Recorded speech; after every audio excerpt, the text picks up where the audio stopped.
Salut à toutes et à tous, j'espère que vous allez bien. Aujourd'hui on se retrouve pour une nouvelle vidéo présentation et test d'outillage et on va parler plus précisément d'un aspirateur de chez Hainel, le modèle TEVC 2340 SAC. Et le gros avantage de ce modèle, c'est qu'il possède un système de décolmatage du filtre à poussière. On va voir ce que ça donne ensemble dans cette vidéo, c'est parti. Comme d'accoutumé cette année, chaque produit présenté de chez Hainel vous est possible d'être gagné. Pour gagner cet aspirateur, il faudra bien entendu mettre un commentaire sous cette vidéo, bien sûr un petit pouce bleu, n'oubliez pas de vous abonner. Le tirage au sort sera diffusé dans la vidéo du mois prochain, donc vous l'aurez compris. Aujourd'hui, on va procéder au tirage au sort de la vidéo du mois dernier qui concernait cette scie sabre. C'est parti. Alors on se retrouve sur le logiciel comme d'habitude pour générer les commentaires d'une vidéo spécifique. Donc je vais récupérer le lien de ma vidéo. Donc petite subtilité dans celle-ci, il fallait que le commentaire pour être validé inclue le mot sabre. Donc voilà, on continue. Donc là on met le titre du tirage. C'est comme ça que ça fonctionne. Merci à tous d'ailleurs pour vos différentes participations. Ça fait toujours plaisir de voir que les vidéos trouvent quand même un public. N'hésitez pas à vous abonner. Allez, premier commentaire tiré au sort. Antoine Marquand qui me dit « Bravo à toi, superbe vidéo avec la présentation de cette scie sabre. Bonne continuation. » Donc il y a bien le mot sabre et on sélectionne le deuxième au cas où le premier ne se manifeste pas. Et il s'agit de Hugues Sirou qui nous dit « Hello Sylvain, merci pour ce moment de partage, du super bon boulot. Une belle et bonne présentation de cette scie sabre. » Bravo aux deux personnes qui ont été tirées au sort. La première personne, bien sûr, est la personne principale pour le gain, mais si celle-ci ne se manifeste pas dans les 48 heures, le lot sera pour la deuxième personne. Donc pour la prise de contact, deux possibilités. Soit vous me contactez dans les commentaires sous cette vidéo en me disant que vous êtes le gagnant et on voit ainsi comment on procède. Ou alors vous allez directement sur mon compte Instagram. Le lien est dans la description. Du coup, comme je vous le disais, dans les commentaires de cette vidéo, vous pourrez gagner cet aspirateur, mais regardez bien la vidéo dans son entièreté. C'est aussi le but, parce qu'il y a toujours des petites particularités pour que le commentaire soit validé. Aujourd'hui, on va procéder un peu différemment pour cette découverte, dans le sens où cet aspirateur, j'ai plus ou moins le même modèle, mais sans le système anti-colmatage du filtre. Ça fait 3 ans que je l'utilise, donc je me fais pas de soucis au niveau moteur et tout ça, ça va très bien. On ouvre et on voit ce que ça donne.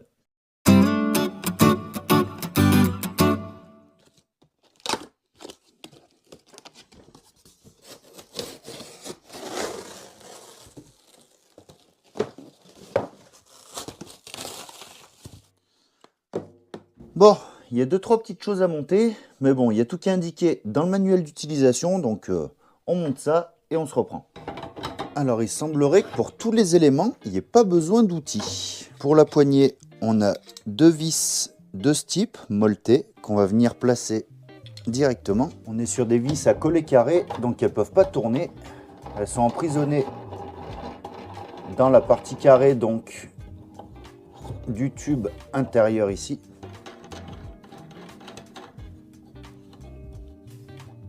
Pour les roulettes avant, on va être sur un système conique avec une petite boule d'accroche, donc ça va être simplement clipsé.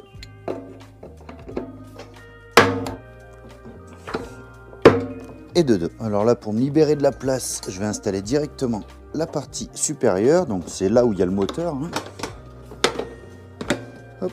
Donc les roues arrière, elles sont là, elles sont souples, c'est pas du plastique dur, donc ça c'est bien. Pour la fixation, on a l'axe ici et on a simplement 2 clips, 2 goupilles et 4 rondelles. Donc ce qu'on va faire, c'est que je vais déjà mettre une roue. Hop, la rondelle, la petite goupille. Hop, ok. Ici, le petit cache qui va bien. L'axe. Hop. Et la deuxième roue, rondelle,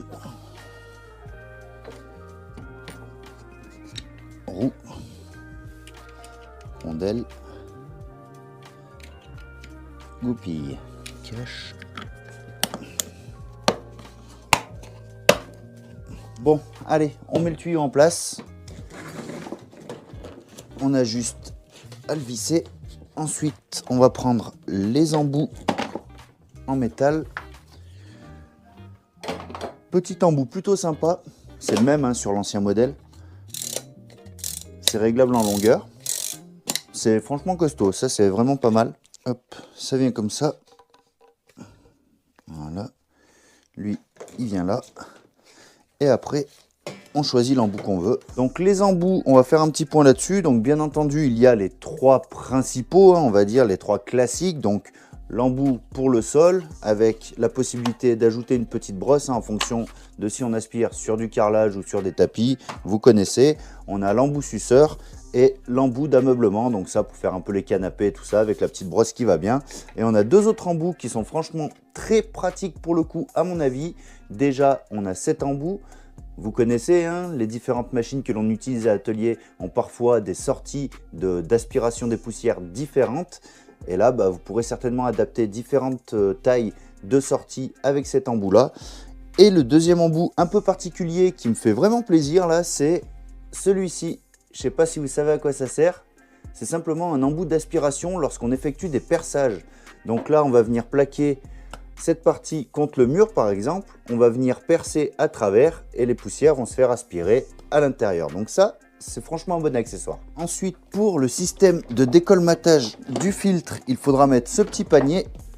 Donc là, bah, je crois que vous l'aurez compris, hein, système de décolmatage, embout pour l'aspiration des poussières. On est vraiment sur un aspirateur qui est destiné au chantier de rénovation. On va donc pouvoir aspirer des poussières fines telles que le plâtre, hein, donc lors de ponçage de bandes à joint par exemple, ben, vous pourrez l'utiliser. Non seulement il y a le système donc de décolmatage, ça vous l'avez compris, mais en plus de ça, sur ce modèle-là, contrairement au précédent, on a un système de filtre nettoyable ici.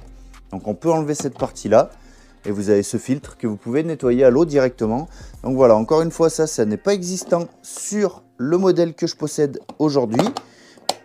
Donc c'est aussi un bon point. Après, si vous voulez utiliser l'aspirateur de manière plus classique, hein, sans utiliser le décolmatage, bah, vous remplacez le panier par ce petit cerclage là. Pour ça, bah, rien de compliqué, hein. Hop, on vient retirer le moteur. Hop, on vient placer le cercle ici, on referme et normalement c'est tout bon. Cette bague va notamment nous permettre de pouvoir avoir une étanchéité lorsque l'on aspire du liquide, mais lorsqu'on aspire du liquide, il faudra aussi équiper le filtre de ce surfiltre en mousse. On va pouvoir le replacer. Hop, et on peut refermer. Voilà, alors vous le savez, bien que ce soit une vidéo en collaboration avec la marque, bah, je me dois de vous dire quand il y a des choses qui vont pas trop. Et là c'est le cas, vous voyez, en plaçant le surfiltre, en venant tirer, bah, j'ai craqué un bout de la mousse. Donc bon, en soi moi j'utilise pas pour la flotte, mais vous voyez, ouais, c'est pas pratique. Là, de ce côté-là, franchement, c'est pas terrible. Faudrait peut-être trouver une autre solution que ce pré-filtre, ou alors le faire un poil plus large, hein, pour pouvoir l'insérer plus facilement. Parce que là, dans l'état, est-ce que c'est le mien qui a un défaut, ou je sais pas, hein, à mon avis, c'est fait en série. Donc, pour qu'il y ait un défaut sur ce genre de pièce, c'est, à mon avis, assez improbable. Je dois vous montrer ça aussi, hein, ça fait partie du jeu, hein, ma foi. Je suis un peu dégoûté de l'avoir arraché. Mais après, bon, moi je m'en sers pas pour aspirer de l'eau, donc c'est pas gênant. Mais voilà. Sinon, l'aspirateur vous sera livré aussi avec un sac de 40 litres. Hein. Donc là, pour l'utilisation du sac, il faudra retirer cette partie-là. Ensuite, on a une prise de service pour pouvoir brancher une machine qui démarre l'aspirateur lorsqu'on la met en route. Hein. Donc c'est ici. Ensuite, il faudra mettre la position sur automatique. Sur la partie arrière, on a des éléments pour venir disposer les différents accessoires, donc surtout les 3 principaux. Ici, on va pouvoir mettre les tubes de l'aspirateur. Au niveau du tuyau, comparé au précédent modèle, on a une belle amélioration, hein. L'intérieur est lisse, on n'a pas les mêmes cannelures qui se retrouvent à l'intérieur. Ça, c'est franchement top, parce que quand vous aspirez de la poussière, puis après de l'eau et ensuite de la poussière, ça finit par colmater dans les striures. Donc voilà, après c'est dégueulasse. J'imagine qu'avec ce nouveau tuyau, le problème ne sera plus présent. Encore une fois, en ce qui me concerne, j'aspire jamais d'eau avec mes aspirateurs, donc on ne pourra pas le voir dans cette vidéo. Et dernière petite chose au niveau de ce tuyau, vous pouvez aussi le visser sur la partie arrière qui se trouve ici pour vous servir de l'aspirateur comme d'un souffleur. Ici, j'ai des emplacements qui me semblaient être faits pour venir placer notre tuyau lorsque celui-ci est monté sur l'aspirateur, mais le diamètre ne correspond pas, mais il correspond tout à fait aux deux accessoires qui viennent se placer ici. On peut voir qu'ici, il est collé un petit macaron efficient de technologie EcoPower. Apparemment, il permettrait de consommer 50% de moins d'énergie. Donc ça, moi, j'aurais pas forcément les capacités de vous le démontrer dans cette vidéo, mais s'ils le mettent en avant, j'imagine que ça doit être vrai. Donc si vraiment c'est le cas, franchement, c'est un bon point. Je pense qu'on est bon au niveau du montage et de la découverte des éléments qui composent l'aspirateur. On va pouvoir tout de suite passer à la deuxième partie, les caractéristiques techniques. Petite précision avant de passer aux caractéristiques techniques, je me suis un petit peu renseigné au niveau de la mousse pour aspirer l'eau. En fait, c'est tout simplement de ma faute, hein. La mousse ne devait pas craquer tout simplement parce que elle doit venir se positionner à la place du filtre papier. Donc voilà, il faut retirer le filtre ici et placer la mousse directement à cet endroit-là. Donc forcément, là, avec le filtre, ça faisait une épaisseur trop importante et c'est pour ça que ma mousse forçait et que j'ai fini par la craquer. L'erreur venait donc de moi. Ne faites pas la même chose, hein, comme ça au moins vous garderez votre filtre en un seul morceau. Venons-en maintenant aux caractéristiques. Au niveau des dimensions, tout d'abord, avec la poignée comprise, on est sur une hauteur de 105 cm environ, un petit peu moins, mais le corps de l'aspirateur, lui, si on ne prend pas en compte la poignée, on est à 75 cm. Au niveau de la profondeur, on est, avec le bouchon d'évacuation compris, à 46 cm et au niveau des roues arrière, on est à 40 cm. La cuve a une contenance de 40 litres. Le moteur fait 1200 watts pour une puissance d'aspiration de 230 millibars. La prise synchronisée peut recevoir des machines jusqu'à 2200 watts et 9,6 ampères, ce qui nous donne une puissance absorbée maximale de l'aspirateur de 3400 watts. L'aspirateur fait un poids de 13,4 kg. Au niveau de la puissance sonore, on est à 88 décibels. Le tuyau d'aspiration mesure 4 mètres et pour le cordon d'alimentation, on est sur 5 mètres. Voilà un peu ce qu'on peut dire au niveau des caractéristiques techniques. Bien sûr, si j'ai oublié des choses, vous le savez, comme d'habitude, vous avez le lien de l'aspirateur dans la description de la vidéo. Au moins, en un clic, vous retrouverez tout le récapitulatif. Il est donc temps pour nous de procéder à quelques tests. Bien sûr, on va tester avec une machine branchée pour voir comment se comporte l'aspirateur avec une ponceuse. On pourra ainsi tester l'aspiration, mais aussi la prise synchronisée. Et ensuite, je vais faire pas mal de ménage dans l'atelier. Le sol est dégueulasse. J'ai pas mal de poussière, mais aussi d'éléments un peu plus gros, donc ça va permettre de voir là aussi comment l'aspirateur s'en sort et ainsi on pourra tester le système de décolmatage du filtre. Donc c'est parti pour les tests. Allez, on va commencer. J'ai sorti ma ponceuse rotative avec une petite plaque de contreplaqué sur laquelle il y a pas mal de peinture. Donc voilà, on va pouvoir poncer ça, voir un peu comment ça marche au niveau de l'aspiration. Donc on installe la ponceuse et on y va.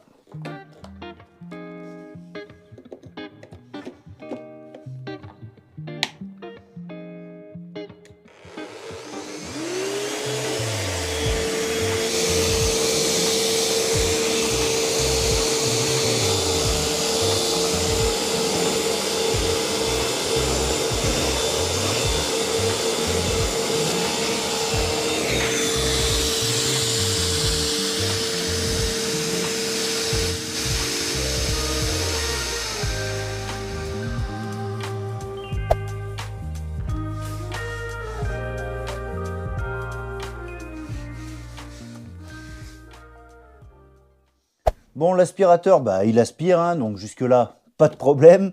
On va voir toutefois comment ça se comporte à l'intérieur, au niveau des poussières. On va voir un peu ce que ça donne au niveau du pré-filtre. On ouvre ça.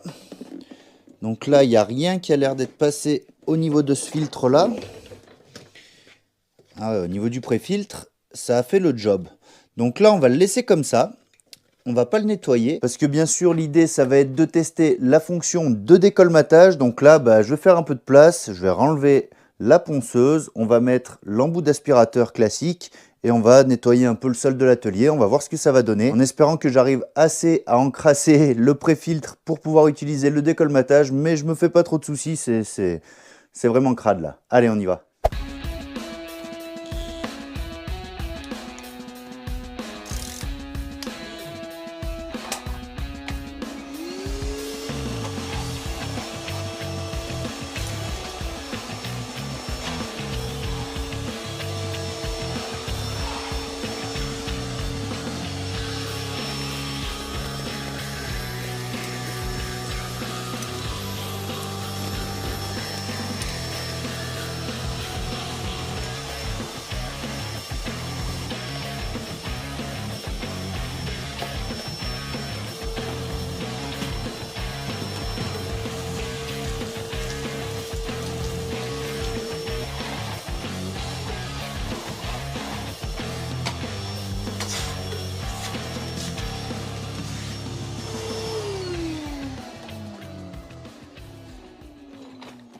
Bon, là j'ai remarqué que j'avais une belle perte d'aspiration, donc à mon avis, on doit être déjà pas mal encrassé. C'est pas étonnant vu l'état de mon sol, hein, mais bref, justement, c'est ce qui compte. On va regarder un peu ce que ça donne au niveau du préfiltre, on va regarder à l'intérieur, hein, et ensuite on verra si le système de décolmatage fait bien effet ou pas. Donc, première étape, on ouvre et on regarde ce qui se passe. Au niveau du filtre normal, il n'y a pas de poussière. Et au niveau du préfiltre, ah oui, donc vous voyez, il a bien fait son travail. Il y a pas mal de... C'est vraiment de la... Waouh, c'est vraiment de la poussière très très fine, hein. Ça pourrait s'apparenter à de la poussière de plâtre. Donc là, on va le remettre. Je vais refaire un peu 2-3 aspirations de poussière pour le remettre bien encrassé. Et on essaiera ensuite le décolmatage. C'est parti.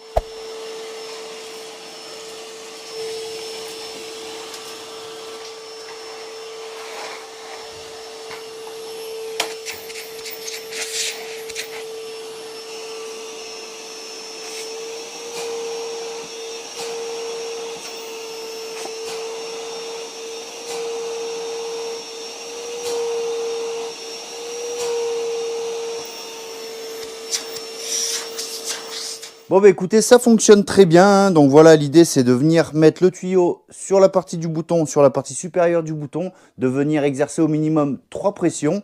Voilà, c'est comme ça qu'il est conseillé de procéder sur le manuel d'utilisation. Donc là maintenant on va voir un peu ce qui s'est passé au niveau du préfiltre, on redémonte et on voit ce que ça donne. Toujours rien sur le filtre. Et ici... Ah oui! Vous voyez? C'est quand même le jour et la nuit. L'épaisseur de poussière qu'il y avait tout à l'heure, franchement, je pensais que ça allait être efficace, je m'en doutais un petit peu. Mais là, franchement, je suis agréablement surpris. Donc, bah écoutez, je pense qu'on a ce qu'il nous faut pour conclure. Donc, bah, on va passer tout de suite à la conclusion. Alors oui, la conclusion vient un peu rapidement, tout simplement parce que sur ce modèle-là, ce qui m'intéressait, c'était vraiment de tester le système de décolmatage, hein, dans le sens où j'ai exactement le même modèle, mais sans le système de décolmatage. C'est cet aspirateur-là que j'utilise depuis un peu plus de 3 ans maintenant. C'est la même puissance de moteur, c'est la même capacité de cuve, et c'est les mêmes puissances d'aspiration. J'en étais déjà très satisfait, mais c'est vrai que le décolmatage, c'est vraiment un gros plus pour mon utilisation. Ce sera aussi super adapté, hein, comme je vous le disais, dans le cadre de la rénovation, si vous avez des enduits à poncer et tout ça, vraiment la poussière de plâtre, c'est vraiment une tannée. Je l'avais fait à l'époque avec cet aspirateur, toutes les 2 minutes je devais nettoyer le filtre. D'ailleurs, on va regarder un peu celui-là, hein. Donc ouais, il n'y a pas photo, vous voyez là ici, sans le décolmatage, même sans le pré-filtre. Je pense que même juste un pré-filtre ici, ce serait plus simple que de nettoyer le filtre à chaque fois. Le pré-filtre, on aurait juste à aller dehors, le secouer et le tour serait joué, je pense.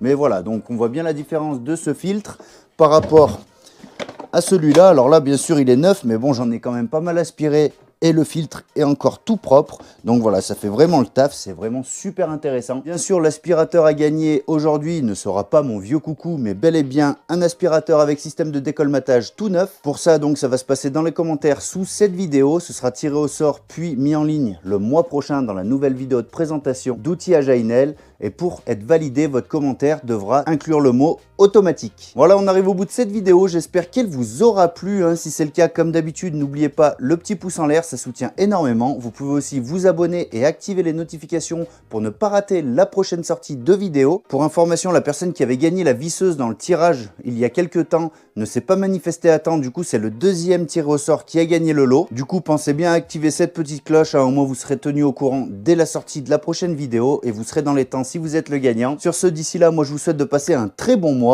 À très vite dans une prochaine vidéo et d'ici là, faites-vous plaisir, bricolez bien. Ciao!